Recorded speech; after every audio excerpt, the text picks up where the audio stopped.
My name is Max Schardt. I represent Shannon Stillwell. Okay, and you know Shannon, correct? Yeah. All right. Cool.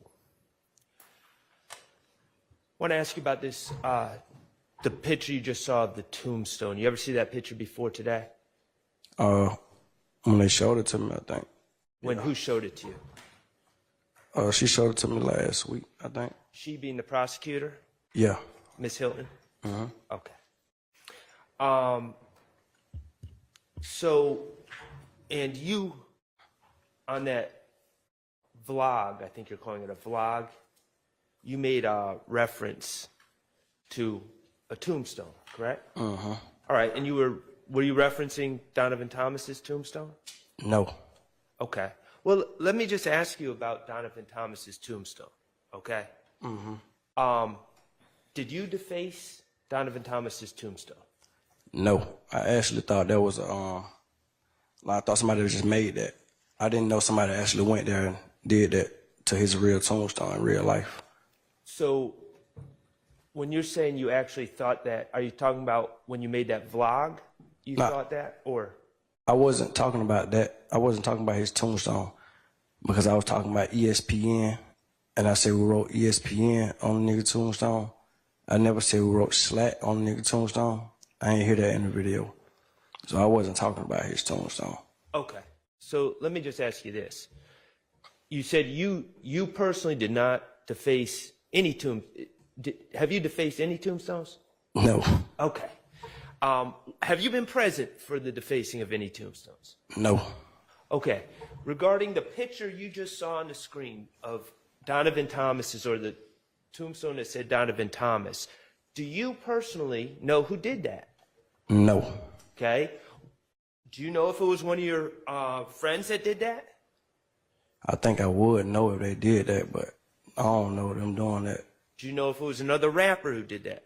No, I never heard nobody. I never found out or heard nobody say they knew who did something like that. Do you know if it was a fan who did that? I don't know who did it. Okay.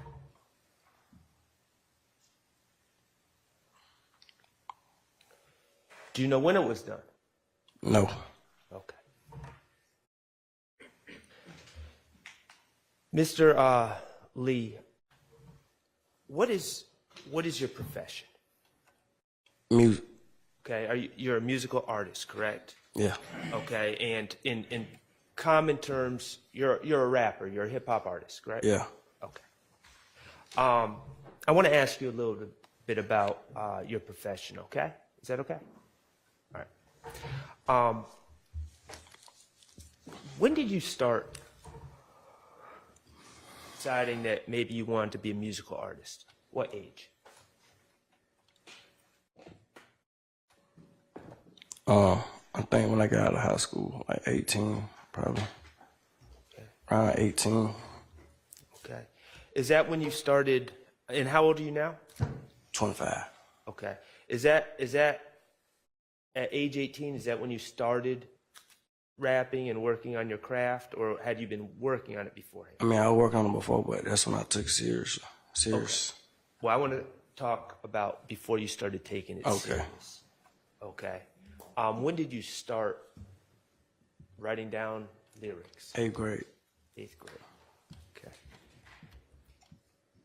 Did you, I understand that you, as an 8th grader, you might not have been taking it serious, or as you view serious as now, but if I asked 8th grade Mr. Wunnie Lee what he wants to be, did you want to be a rapper back then? I think I did. I just didn't have the confidence. And did you grow up in the Cleveland Avenue area? Yeah. Okay. Were you the only person in your class who wanted to be a rapper? No. Okay.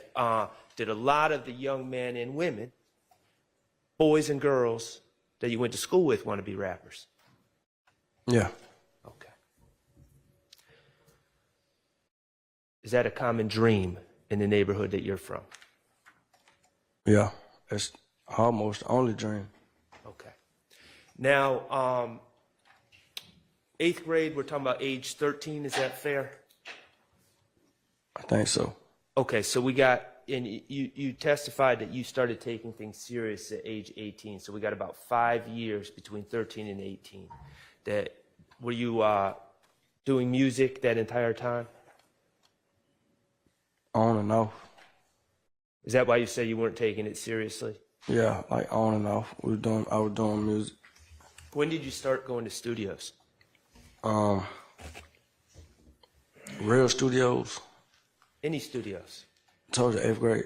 8th grade. It was okay. a house studio though, like in somebody's house. Where they have computers set up Yeah, and the ability to mix music and record, etc. But not at the level that you get from a commercial studio. Right, yeah. It was in a closet. Okay. All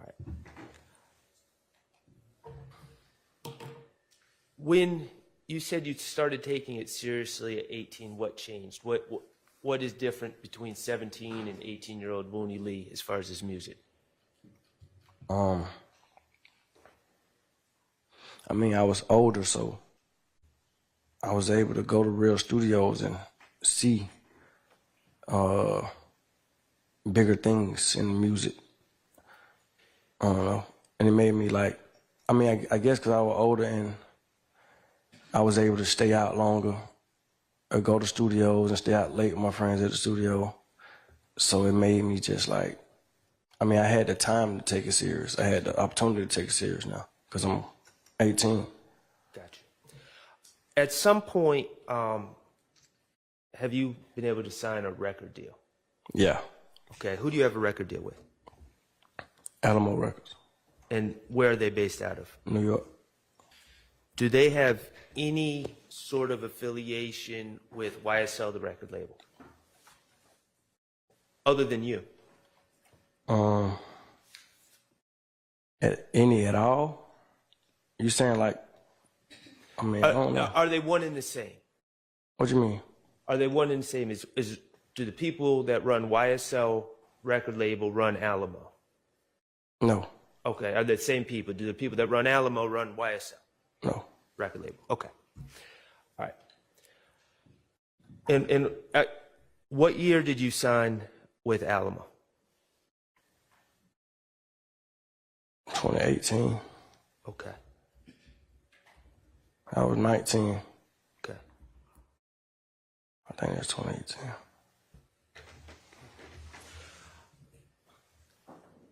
How many albums have you made in your career? Tapes, I mean, 3. 3. Okay. And when you say 3, how many songs have been released under? On each one? Yeah. Maybe like 12 to 14 on each one. Okay. And you rhyme under the name SlimeLife Shawty, correct? Yeah. Okay. Have you had hit songs? Yeah. Okay. Could you tell me what your most popular songs are? Don't Worry. Don't Worry, Baby Boy. Don't Worry? Yeah. Okay. When was that released? Like 2020 or 2021, one of those years. Okay. I think it was 2021. As a signed artist, do you perform live? Yeah. Okay. How often do you perform live? Whenever I get booked, How often is that? like every other weekend. Okay. And how many people are you performing in front of on average? I don't even remember the total. I'm just saying it's like whatever the club capacity or the venue capacity is, like that. Thousands, is that fair to say? Not thousands, but yeah. Okay, about 1,000. Yeah, 1,002, maybe, I don't know. All right. Now let me ask you this: as a signed artist, I'm not talking about when you were starting out. As a signed artist, do you have a team behind you at the record label? Yeah. Okay. Do they sign? Do they book your shows for you? Management do that. Okay. All right. Management does that. How about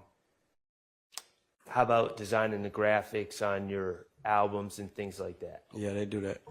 Okay. How about studio time? Who's in charge of booking studio time and paying for studio time? the label and managers. Okay.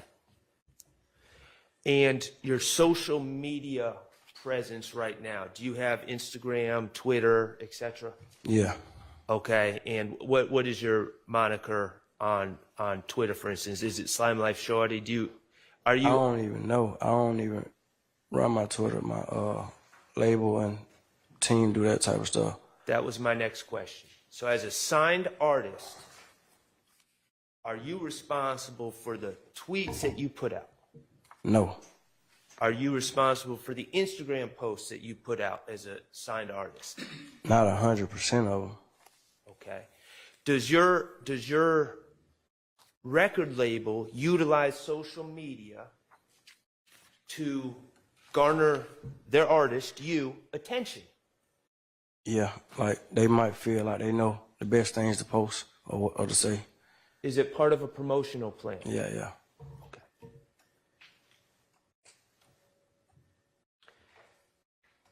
These studio sessions that you're able to have the label book for you now, are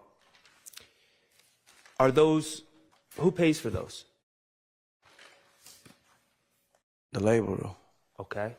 And are those typically at night or during the day? It's really, you asking when do I book studios or when do Yes. people book studios? When do you book studios? Typically nighttime. Okay. And just for my education, sometimes when people say, I'm at the Yo or I'm going to the Yo, what is the Yo? Studio. Okay, Yo is short for studio.